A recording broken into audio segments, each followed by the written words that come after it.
Okay, we're in the Explore section. We're looking at all member feedback. And in here I have a filter on, and it's a corporate membership filter. So we're looking at corporate memberships. You can reset filters simply by pressing reset, and that clears any filters.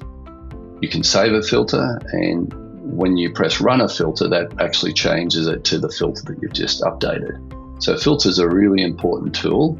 What I'm looking at here is I've heard and seen through AFFINITY AOS that corporate memberships are a little bit in question. I want to know more about that, and I want to summarize that. So I'm running that, and I have 16 responses.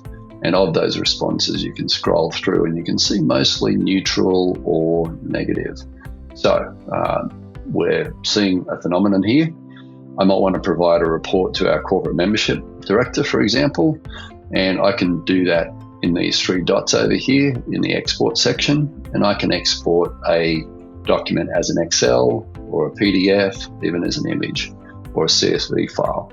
So normally I'd export it as an Excel so we can actually look at it and filter it, and you just click on Excel and it will come up into the export section up here, and you'll see all feedback is up there as a Excel spreadsheet. Okay. The other thing we're going to look at here is how to save filters. So if you're in the filter, I've run a corporate report. I want to save that filter, and we're going to call it corporate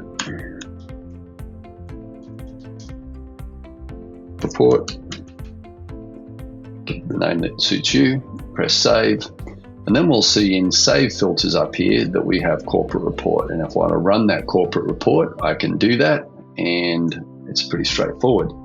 So if we go back and we reset the filters, so it's back to all, I can go to save filters and click on the corporate report, and it will run that report.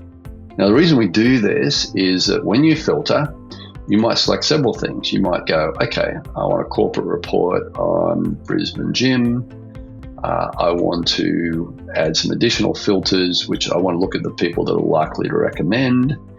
And I'm going to do the family membership type and run that. And it will come up with 22 responses. And you can then save that report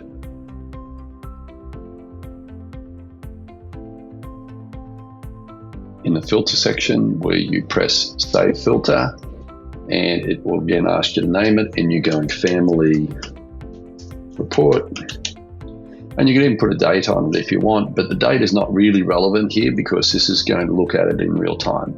So save that, and now we have two saved filters, and those are corporate report and family report. So if you're running a regular report and you've got a number of filters you want to put on it, that's a really important thing to do.